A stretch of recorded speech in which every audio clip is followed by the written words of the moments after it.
here's your wrestling news for May 7th, 2021. And your headlines for today include Mickie James talks Eva Marie returning to WWE following releases. WWE likely to offer insane deal to keep Daniel Bryan from AEW. AEW executive comments on Bryan joining AEW. Big Cass's romantic relationship with AEW host is publicly revealed. Current WWE wrestler shows off impressive physical transformation. WWE decides to change names of prominent superstars. Heartbreaking news for Drax/Dave Bautista fans. Several AEW wrestlers are banged up after AEW Blood and Guts. AEW Blood and Guts considered a bad image for the pro wrestling business within WWE. Shocking details emerge regarding decade-old rumor about Vince McMahon. Everything about Brock Lesnar allegedly revolves around money. WWE insulted Chelsea Green, and more. We're kicking off today with WWE, who recently brought back Eva Marie, a decision that hasn't gone down well with fans. Not only have fans not forgiven Marie for her 2013 to 2017 tenure, but the announcement came just weeks after WWE released a total 10 superstars, including the ever-popular Mickie James. Though fans are angry on James' behalf, the former women's champion isn't mad about Eva's return, as she told Renee Paquette on the latest Oral Sessions. "I think it's incredible she's been able to step away and still remain relevant, rebrand herself. I don't think her wrestling ability was ever her strength. I know she has been down in NXT working on stuff. Not everybody has to be a 5-star wrestler and have dream matches. That doesn't have to be a thing. If their character is strong and they can sell tickets, get ratings, I guess it works." Given how angry fans are for Eva's return, it's clear that she still has heat with the crowd, and whilst plenty of fans would rather see Mickie James getting the big push in her place, the former superstar isn't angry at the Total Divas star. Recently, Macho Man Randy Savage received a spotlight in the form of an A&E documentary, which was part of WWE's collaboration with the network. A lot was said during the documentary, and given his years in wrestling, not everything said was a glowing endorsement of Savage's career. Speaking during Pro Wrestling for Life, WWE Hall of Famer X-Pac shared his views on the doc, saying he didn't appreciate the final product. He said, "I didn't like it, man. They went in hard on Mach. He's not around to defend himself. He's not around to say, hey, that's not true. He's not here, man, and I just didn't like it." From competing in WWE to appearing in Spider-Man, Macho Man Randy Savage had a unique life to say the very least. But if you ask X-Pac, this documentary did too good a job at showing the negative side of the Hall of Famer's legendary career. Now, last week, Daniel Bryan's WWE contract expired, making him a free agent, and there's no shortage of companies the Yes Man could take his skills to. As one of WWE's most successful stars, money won't be a concern for Bryan, so WWE will need to find another way to make sure he stays. One way they could do that was discussed during Wrestling Observer Radio, as Dave Meltzer noted that WWE could offer Bryan a ridiculous offer to stay, like the one Edge has, which allows him to compete a few times a year for a lot of money. This deal was given to the Hall of Famer to stop him from going to AEW, and WWE could soon do something similar to keep Bryan in their promotion. Money may not be a concern, but a part-time schedule is exactly what Bryan's looking for, as he's made it clear he wants to spend more time with his family. Perhaps WWE could even cater to Bryan's desire to let him have a handful of matches outside WWE as part of their new deal, and we'll be sure to follow this story as it continues to develop. Right now, the only major company Bryan hasn't worked for is AEW, but he's not the only big name that's on their radar. Speaking on the Blood and Guts post-show, Tony Schiavone was asked if AEW would sign Bryan or the recently released Samoa Joe, and said, "You know what? If we could, maybe we would, but we don't book them, do we?"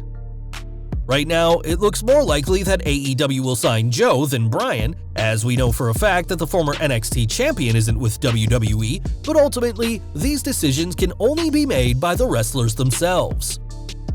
Impact news now, as W. Morrissey, aka Big Cass, continues to turn his life around after a few scary years, and he now has some big news about his love life. This week, Lexi Nair, host of AEW Outside the Ring, posted a photo of herself with the 7-footer who held her in his arms that definitely gave off romantic vibes.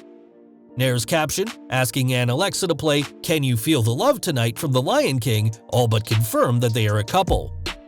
The pair received plenty of overjoyed comments from the likes of Chelsea Green, Penelope Ford, Anthony Ogogo, and others, and we'd also like to congratulate the happy couple at this time. Back to WWE, and Tommaso Ciampa is back in NXT in a big way thanks to a 13-week transformation of his body. On Twitter, the former NXT champion gave props to his trainer AJ as he showed off his incredible physique and said he had no cheat meals, had 11 cardio sessions a week, and 5 weight training sessions per week. After 13 weeks, that means Ciampa did 143 cardio sessions and 65 weight sessions, and all that hard work has clearly paid off. Earlier this week, Jinder Mahal returned to take on Jeff Hardy during main event, but he didn't come alone. Flanked by Dilsher Shanky and Rinku Singh, this marked the main roster call-up for the pair, who have received new names. Dilsher Shanky is now just Shanky, while Singh is just Veer, a name that WWE trademarked on May 3rd. Having the colossal Shanky and Veer accompany Mahal is a big difference from the Singh brothers, and perhaps that main event return was just a test to see how the three look prior to making a big splash on Raw. From one former US champion to another, as Batista's role as Drax in the Marvel Cinematic Universe brought him a huge fan base, but all good things must come to an end. Speaking to Digital Spy, the Animal said that he only has a few more appearances as the Marvel superhero in his contract, and despite early reports of a Drax spin-off film, that won't be happening either. Director James Gunn laid it out to me. I thought it was such a brilliant idea, but I haven't heard any follow-up from the studio. I don't think they're very interested. Though Disney could always ink a new deal with Batista to keep playing the role, that doesn't mean he wants to remain as the character forever. And given that the Animal has been expressing a desire to play DC Comics villain Bane, it appears the Animal is ready to leave Drax the Destroyer behind. Back to the ring, and this week Mansoor made his Raw debut, facing US champion Sheamus in non-title action. Entering the match, Mansoor had a 49-match winning streak, which ended thanks to Humberto Carrillo giving Sheamus the DQ victory, and this hasn't gone down well with WWE's Saudi superstar. Speaking to TV Insider, Mansoor discussed his winning streak, which was reportedly done to keep Saudi investors happy, saying, "I didn't want to brag, I wanted to keep my head down, work, and be humble. Then it got to 45 and people started to report about it. I was hoping it didn't end anticlimactically. It doesn't get much more anticlimactic than losing by disqualification in a 5-minute non-title match, but Mansoor added that Sheamus was an excellent opponent to start his Raw career with. Time will tell what's next for Mansoor on Raw, but the Saudi star isn't too thrilled with how his streak came to an end. AEW news next, and this week the company hosted the first ever Blood and Guts match, roughly a year after the originally planned match was meant to happen. The name for the Blood and Guts special originally came from a passing phrase Vince McMahon once used to describe AEW when they were getting started, and last Wednesday's show certainly delivered on the blood. It was noted by PW Insider that there was far more blood in the titular match than originally expected, with several members from both the Inner Circle and the Pinnacle being busted open the hard way. Darby Allin is said to be as good as you can be after being thrown down a flight of stairs, in a report from Fightful, and that many men in the main event were, quote, banged up. Cody Rhodes was also busted open during his submission win over QT Marshall, and PW Insider reports that the cut near his eye was not planned at all. After the show, Sammy Guevara posted some nasty bruises and cuts from the event as his arm was cut up early into the match. AEW's Blood and Guts special certainly lived up to its name, and time will tell whether we get a sequel down the line. Given how much AEW hyped up their Blood and Guts special, it's no surprise that fans have been talking about it, and that also applies to those working in WWE. Ringside News is reporting that the latest AEW event was a huge topic of conversation within WWE yesterday, but not for a good reason.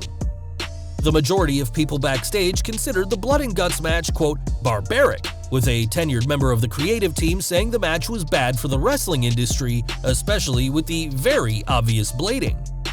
Chris Jericho's fall from the top of the stage onto steel-painted crash pads also received some jeers, as some in WWE commented that Y2J wants to be the next Shane McMahon. Whilst many people didn't care for the match or the show, AEW Dynamite did break 1 million viewers with this week's special, but the show was clearly not to everyone's taste. In 1999, Jeff Jarrett left the WWF in controversy as his contract had already expired before the No Mercy pay-per-view, where he was meant to lose the Intercontinental title to China. In the years since, stories have come out claiming all sorts, including a rumored shouting match between Jarrett and Vince McMahon as documented in Bob Holly's book.